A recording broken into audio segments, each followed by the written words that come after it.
And we, and I'm speaking from behalf of the coaching staff and the players, cannot wait to get back out there in front of you guys in a rocking riot, hopefully in the not too distant future. So our first guest will be coming in today, and we'll be getting to know her a little bit. Oh, here she is. Here she is, Miss Katie Bowen. Welcome, Bo. Hey, What's going thank on? you. Not a lot. So did a brief intro there, just talk to some people as to what we're trying to objectively achieve out of this, and wanted to make it quite light. And fortunately for you, you're the first victim. Mm-hmm. So we'll see how this goes. Love it. But thanks for coming on. And obviously the first part of this is just to find out what's going on in your current situation. Obviously it's very unique for all of us. But Mm-hmm. what have you guys been up to? First of all, who are you rooming with, and then after that, what have you guys been doing with yourselves? Yeah, so usually I live with Brett Ratcliffe and a new player, Ari Ship. But because Gunny and I came from Europe, we were with our national teams, we got quarantined together. So we started off the 14-day quarantine together. Diana is usually Gunny's roommate, but she's stuck in Canada. So Gunny and I have just been living together and kind of getting up to nothing, really. Any jigsaw puzzles and Yeah, card games and monopolies and jigsaws, stuff like that? Netflix, train when it's safe. We've got a bike in here now, so do a lot of workouts inside. But yeah, I think kind of like everyone, a whole lot of nothing. Yeah.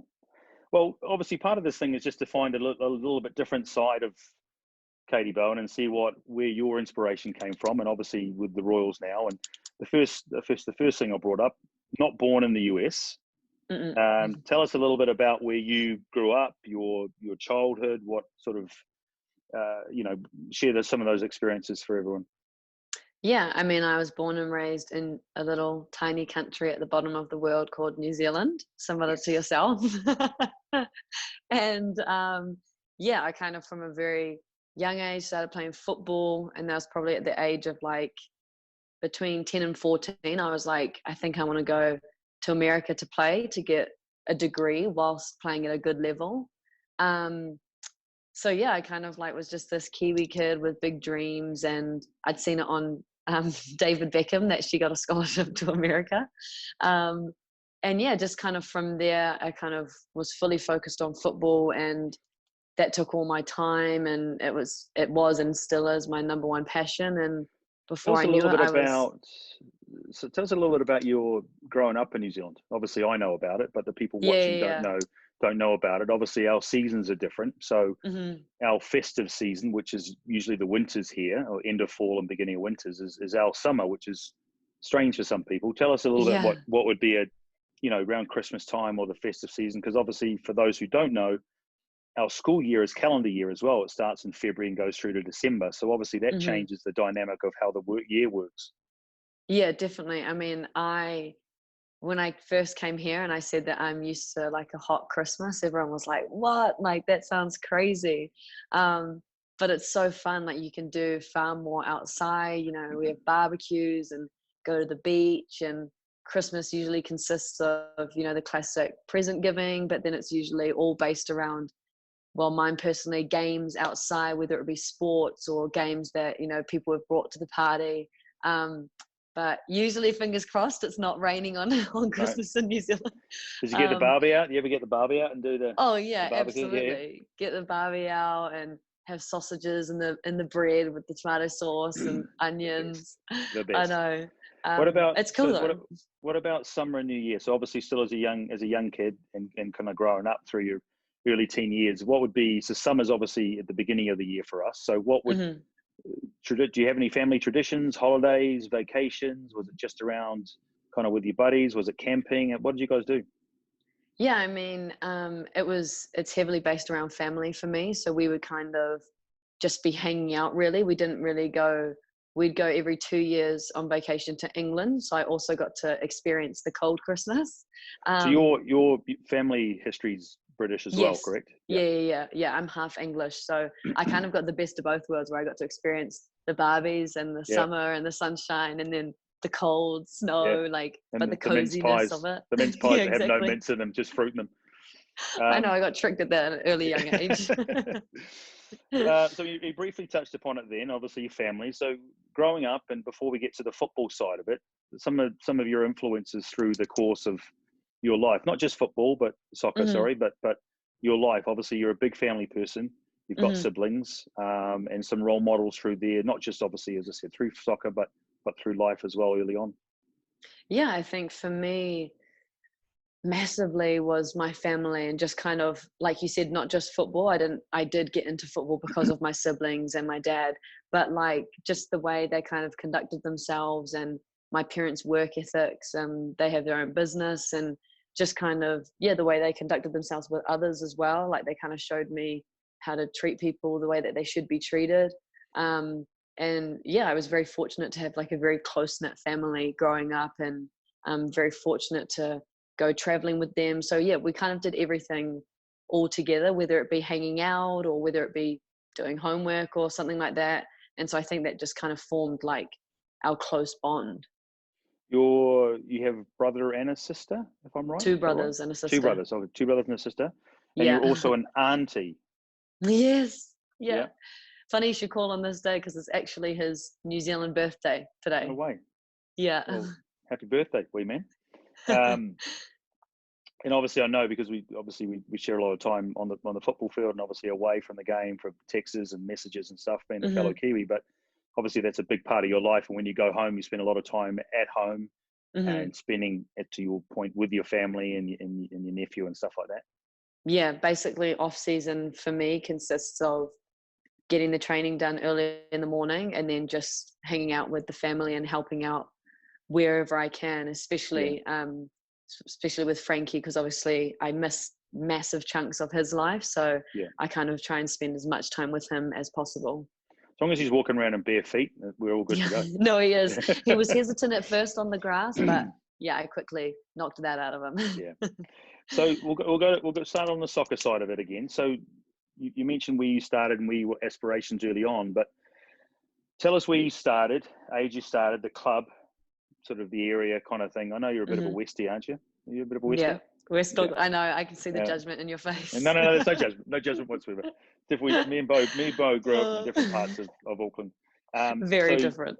very no, not so much. Um, so what club did you start at? What age, and how did you kind of progress before you got to the extra stuff as you're a bit older? Hmm.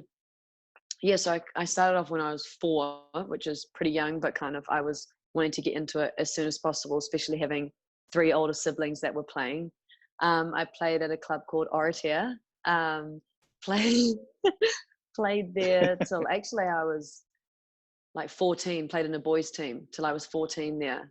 So you played in the boys team the whole way through? Yeah, Was yeah. there any girls teams or women, obviously, when you get older, at any levels there at all of any note that you could excel in, or is it that you just want to be Mm. challenged from that perspective from the guys' side? Yeah, I kind of like from the start was with guys. I think really early on there was maybe one other girl in the team. But then I kind of got into this team when I was about 10 or 11 with George Vale, and then we kind of it was the same group that then went till I was 14. So we became really close knit, and George is without a doubt one of the best coaches I've ever had. And I was the only girl on the team, but he treated me just like one of the guys and had such high standards for me that I think that he really shaped me to be like the player that I am today. And so you said 14, you went to Oratia at Yeah, 14. So you yeah. survived at Oratia United till you're 14 years old. So Believe we're it or from not. so we're from there. I know you didn't come to the States then. Where Hmm. did you go? Where did you go from there before you made the transition? So it got to the point where the boys were just getting a bit too fast, too physical. So I had to make the transition to the women's game. So I went to Glenfield United actually, because at the time I was kind of training with the New Zealand under 17s team, and I got close with a couple of the girls, one of them being Caitlin Campbell, and she was at Glenfield. And she was like, come, come, even though it was no way near my house. Yeah, it's a fair bit, But it's a fair drive from the west. yeah, I know. It was worth it though. I loved it.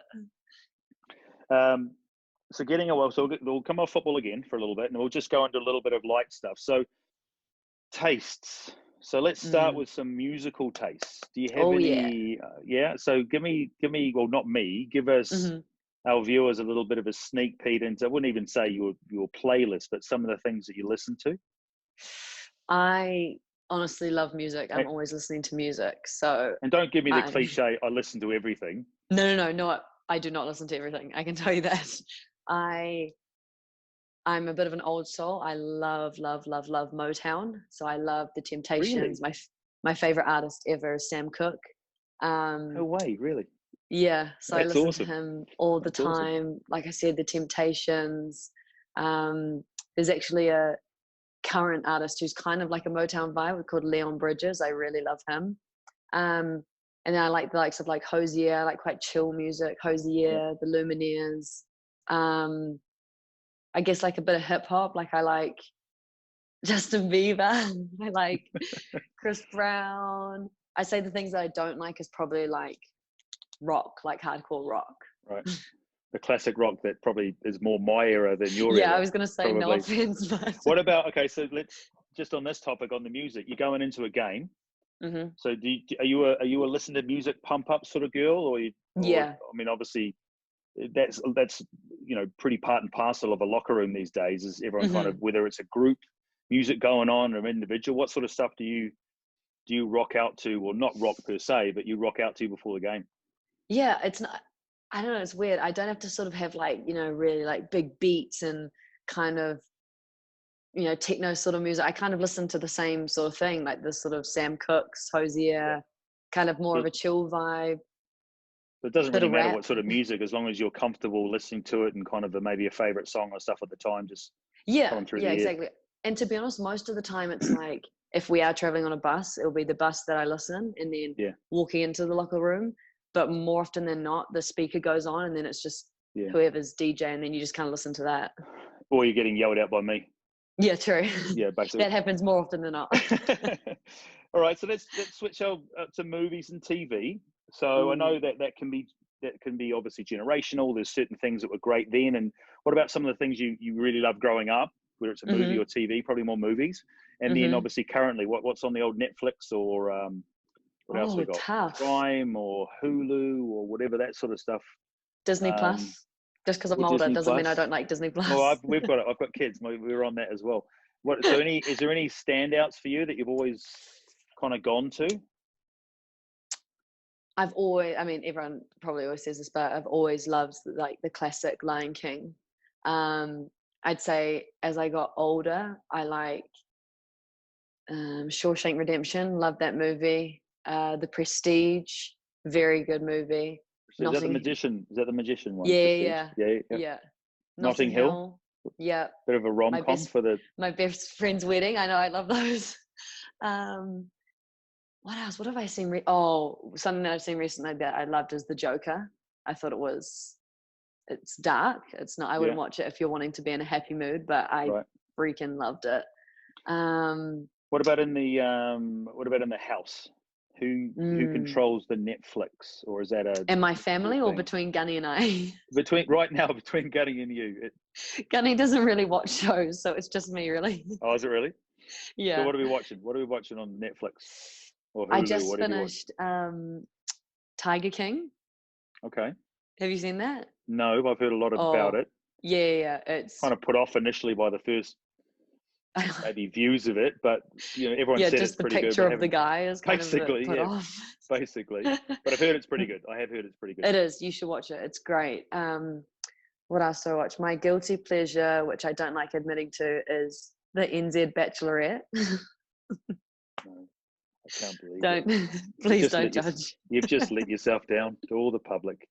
I said it was my Um, guilty pleasure. well, let's talk about guilty pleasures. What do you have around the house, whether you're at home in New Zealand or here Hmm. in the apartment? Are you a food person? Do you like cooking? Do you not like cooking? Are you more the entertainer, kind of let them cook and I'll eat? What's your kind of go to? I would say I don't mind cooking. I'm not sort of someone who kind of, looks in the cabinet and is like, oh, I can make this, and this with these spices. I Yeah, would say I would prefer to follow a recipe. yeah. But definitely at home, I don't really cook. My mum and Mum does it. sister Mum's are on the it all the time. cooks. Yeah. Yeah. I'm always like, bring me my food. All right, what's your go-to though? So if you can make anything and you're confident with it, what would be your go-to meal? Scotch eggs. Really? Hmm. That's it. I mean, that's kind of like half a meal. It's kind of like an appetizer No, no, no. It's delicious. It is delicious, with and the you can add. breadcrumbs and all the rest of it. And Yeah, yeah, yeah, yeah. oh, You can I'm not, ask Desi or A Rod. I've made them for them. I'm not sure I'll be over for those at all. They like, oh, they're so good. Give me No, a I'm not chance, and sure I'll about change those. your mind. Oh, not sure about those. All right, so we'll change tacks and go back to the football side a little bit. So you moved to the Hmm. States in 2012. Is that correct? Yes. 2012. Yep. That wasn't a quiz. That was more of a question. I know. I was like, Um, shoot, how mm, many years have I been and here? UNC was the college of choice. Hmm.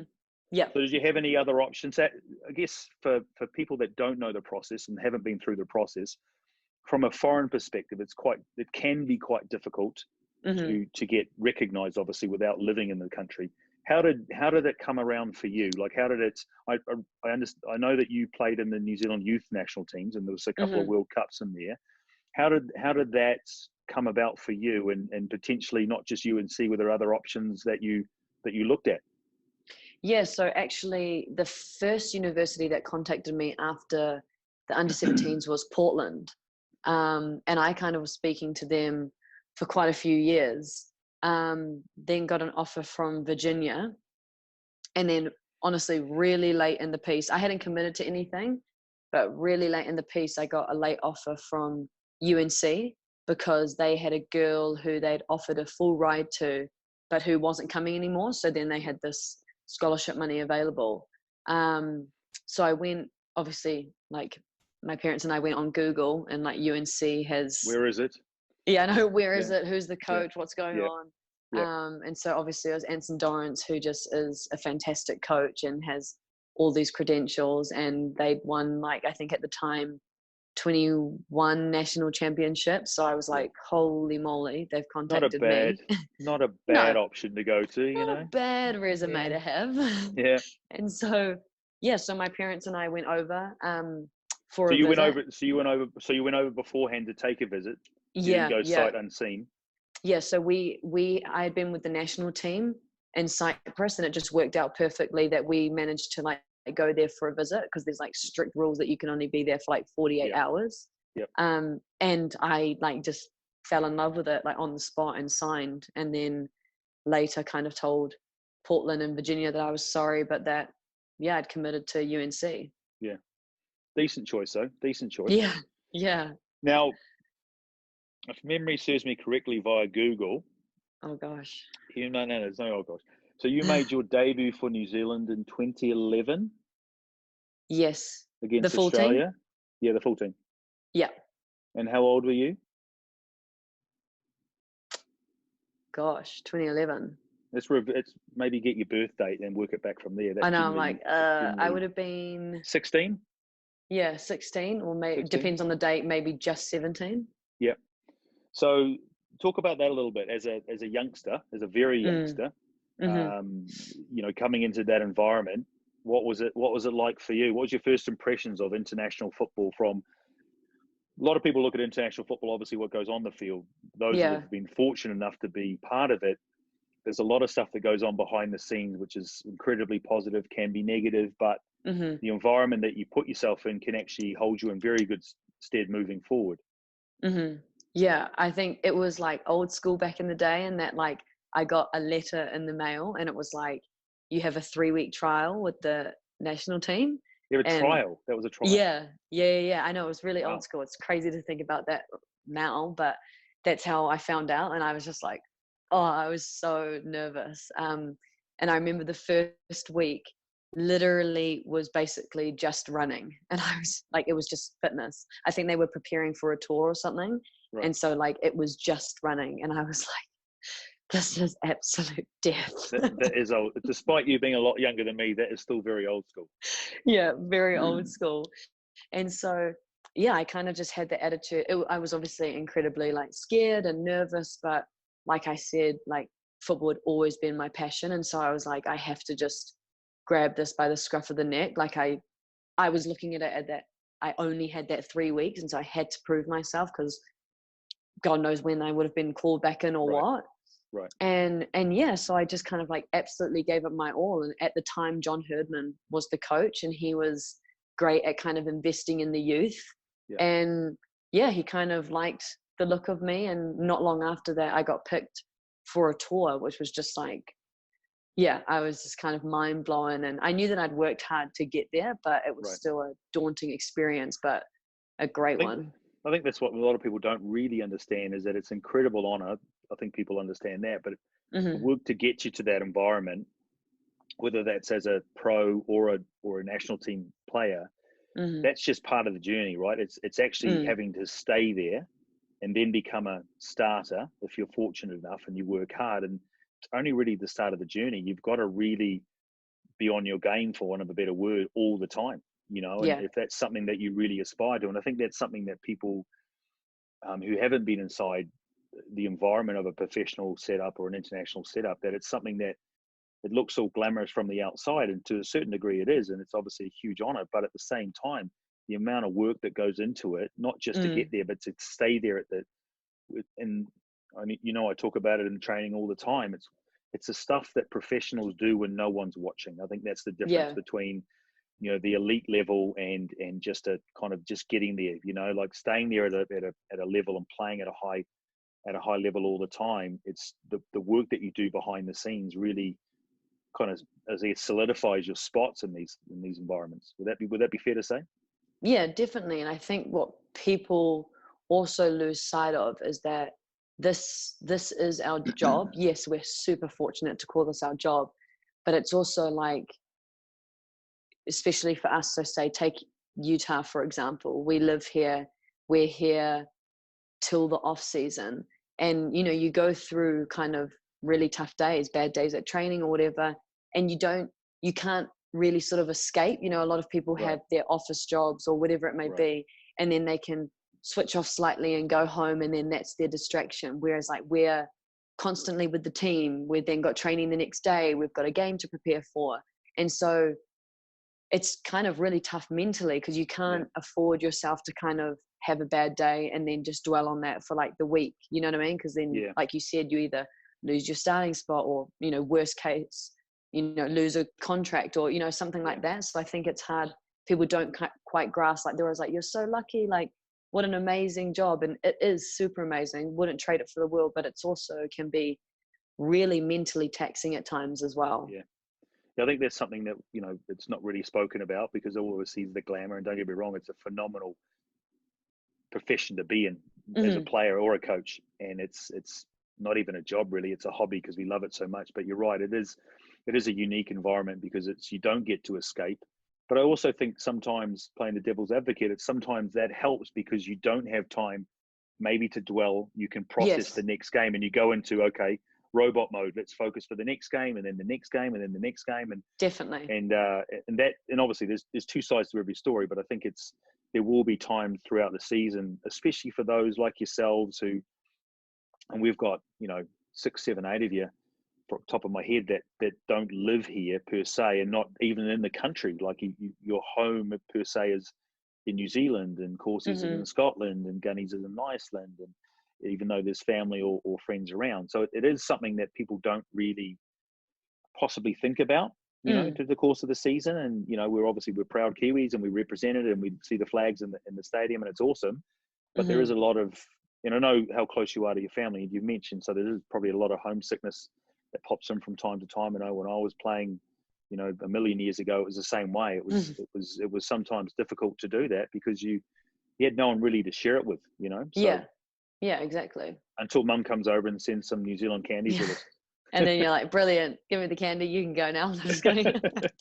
So a couple of things to finish. First of all, you can bounce any questions you want at me, and you're probably bored of that though. But the last thing I'll just, from your perspective, is obviously this is for our viewers, this is for our fans, and what we want to try and to maybe connect a bit more with the human side of our players.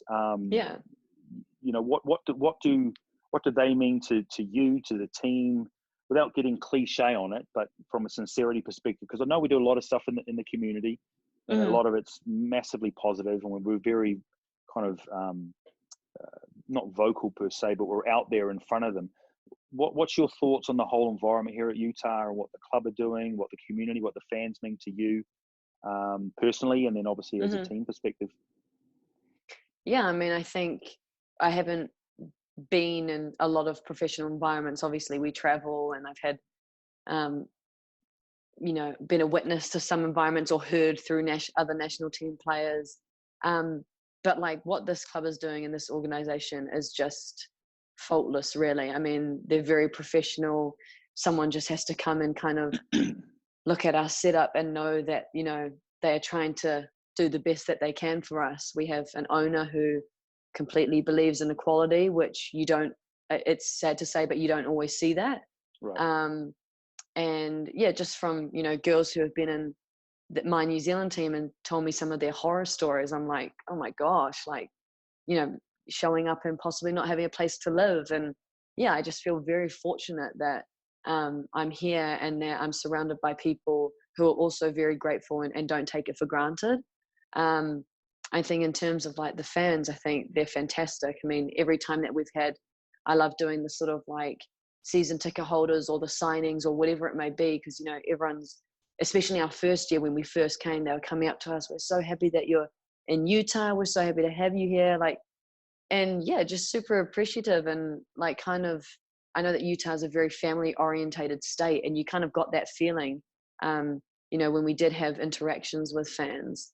And I mean, yeah, just when we play those games and they're there, it makes such a difference for us when they are there, because it's like you have an added man, you have added motivation. Yeah. You want to play for them, you want to play well, you want to get the results for them. It's not just for us, us 24 players and the staff and whoever it may be. We're not just thinking about us and, taking Utah Royals to the next level. We want to play for the state, and we want, everyone to be proud of us. And yeah, we want to bring that championship back for the state, because that's what they deserve, especially with what they've provided us with.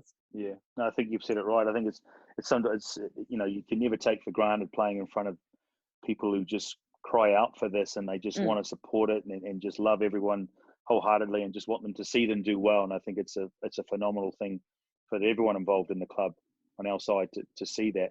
One thing I forgot to ask you, and I'm sure our listeners would love to listen to this, Bo, but what does Katie Bowen do away from football in Utah? Or what does she like to do? Or is there anything? Are you a 10-pin bowler? Do you like to hike the mountains? Do you play a bit of mini putt? What's your go-to away from the game when you're not in New Zealand? Is there anything? Are you a karaoke fiend? So here in Utah, Yeah. I can honestly say that I do not hike. I wish I was a hiker because it's so beautiful around here, but I wouldn't say it's one of my burning desires to go on hikes. Yep.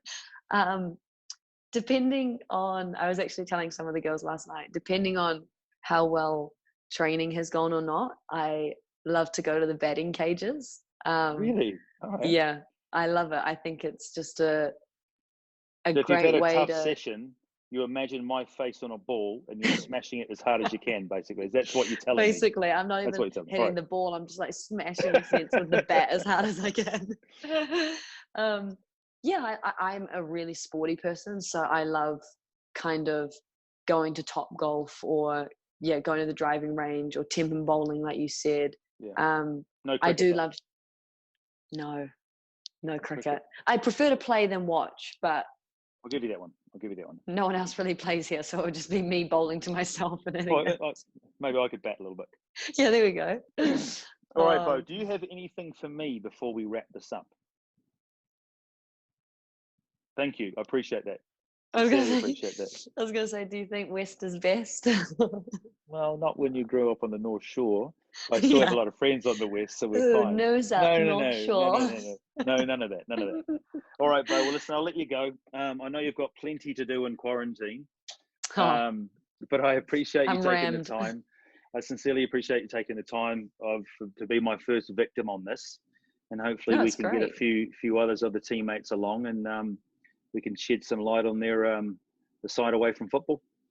Sounds great. Thank you for having me. No problem. Thanks, Bo. See you later. See ya. Bye.